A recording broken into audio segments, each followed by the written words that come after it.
अंदरूनी हालात दहशतगर्दी के हवाले से भी आपके सामने हैं कि किस तेज़ी के साथ ये दहशतगर्दी में इजाफा हो रहा है पाकिस्तान के अंदर। उन सूरत हाल में जो किरदार हमारा अपोजिशन जमातों का है वो सबसे अहम है।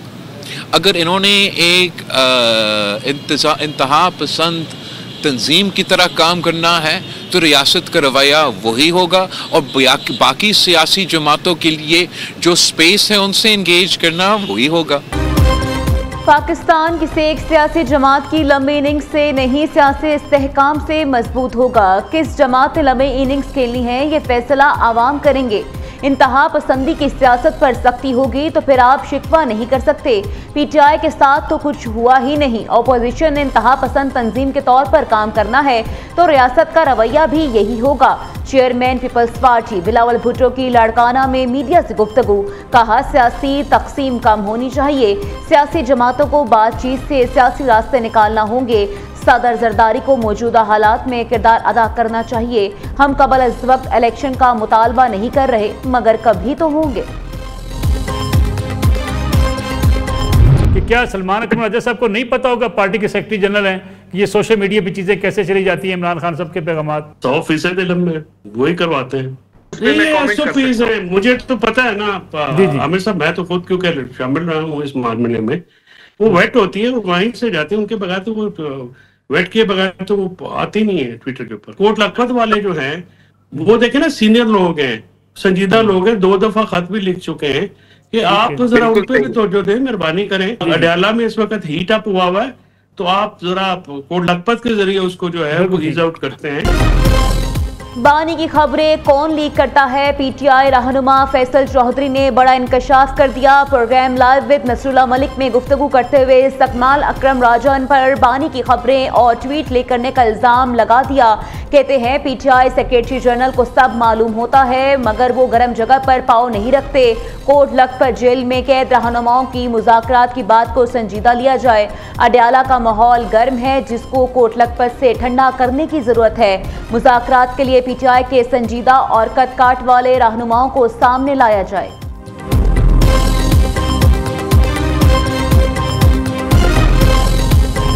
पाकिस्तान की सिफारती कामयाबी पर द टेलीग्राफ ने भी मोहर सबत कर दी। बरतानवी जरीदे का फील्ड मार्शल सैयद आसिम मुनीर की अस्करी हिकमत अमली की भरपूर तारीफ। आर्टिकल में लिखा, फील्ड मार्शल सैयद आसिम मुनीर अस्करी और सिफारती महाज पर फ्रंट फुट पर खेले। एबीगेट हमले के मुलजिम की अमरीका हवालगी ट्रम्प इंतजामिया से करीबी ताल्लुकात का टर्निंग पॉइंट बनी। पाकिस्तान का ट्रम्प को नोबल अमन इनाम के लिए नामजद करना गैर मामूली सिफारती इकदाम साबित हुआ। पाकिस्तान ने महज बयानात नहीं ठोस नताइज देकर इत्मीनान हासिल किया। वाशिंगटन में भारत की शदीद लॉबिंग के बावजूद पाकिस्तान को वाज़ेह सिफारती सबकत हासिल हुई।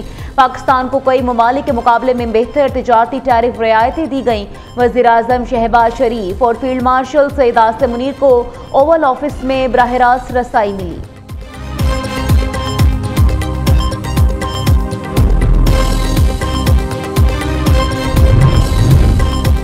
वज़ीर आज़म शहबाज शरीफ ने मुजफ्फराबाद में Kashmir institute of nuclear medicine, oncology और रेडियोलॉजी का इफ्तिताह कर दिया। कहते हैं जानलेवा बीमारी में मुब्तला मरीजों का इलाज इंसानियत की बड़ी खिदमत है। दुख इंसानियत की खिदमत से बढ़कर कुछ नहीं। दूसरे शहरों का रुख करने वालों को मुकामी सतह पर बेहतरीन तिब्बी सहूलियात मुयस्सर आएंगी। मैं खुद भी कैंसर जैसे मूजी मर्ज का शिकार हुआ। अंदाज़ा है वसाइल से महरूम अफराद के लिए कैंसर का इलाज कराना कितना मुश्किल है। वज़ीर आज़म ने मीरवेज मौलवी मोहम्मद फारूक शहीद मेडिकल कॉलेज का इफ्तिताह भी कर दिया।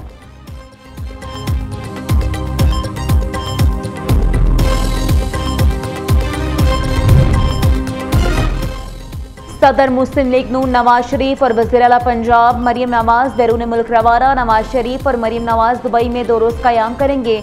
जुनैद सफदर की शादी के दावतनामे तकसीम करेंगे। नवाज शरीफ की दुबई क़याम के बाद लंदन रवानगी भी मुतवक्के।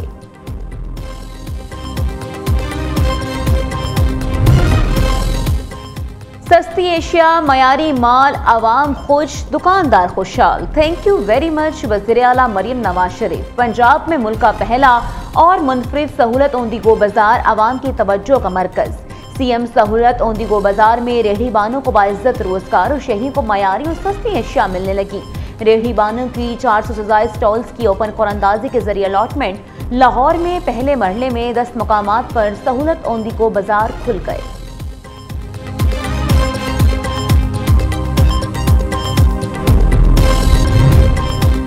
माशाल्लाह स्ट्रीट मूवमेंट कल रात से बांग्लादेश की तस्वीरें लगाकर खुश हो रहे हैं। वज़ीर इत्तलात पंजाब असना बुखारी की वज़ीर आला सुहेल आफरीदी पर तनकीद। ट्वीट में लिखा, आज दिन की रोशनी में पोल खुल गया, कोई नारों का जवाब देने वाला भी ना मिला। बहुत सैर कर ली पाकिस्तान के यूरोप लाहौर की, अब खुदा के लिए वापस तशरीफ ले जाएं और लाहौर को सुख का सांस लेने दें। बहुत प्रोटोकॉल भी देख लिया, अब खैबर पख्तूनख्वा के लोगों की दाद रसी भी कर लें, इनकी भी सुन लें वापस जाकर।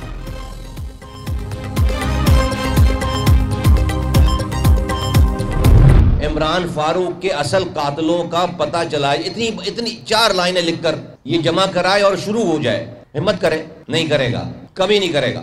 मेरी कौम बड़ी बदकिस्मत है, ये जो मुहाजिर कौम है ना, बड़ी बदकिस्मत है।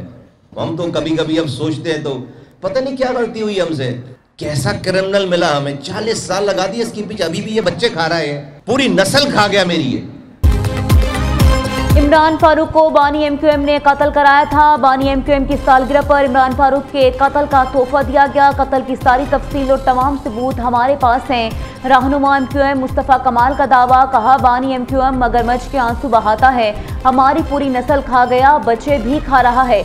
इमरान फारूक के अहलिया की लाश पर बानी एमक्यूएम ने नाटक किया। इमरान फारूक के कत्ल की तहकीकात कराई, मैं पेश होने के लिए तैयार हूँ। वफाकी वजीर का बानी एमक्यूएम को चैलेंज।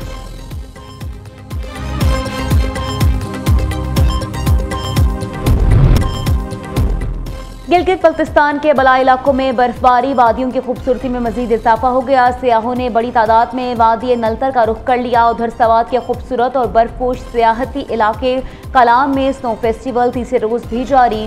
बर्फ पर रवायती खेलों ने शायकीन को खूब महसूस किया।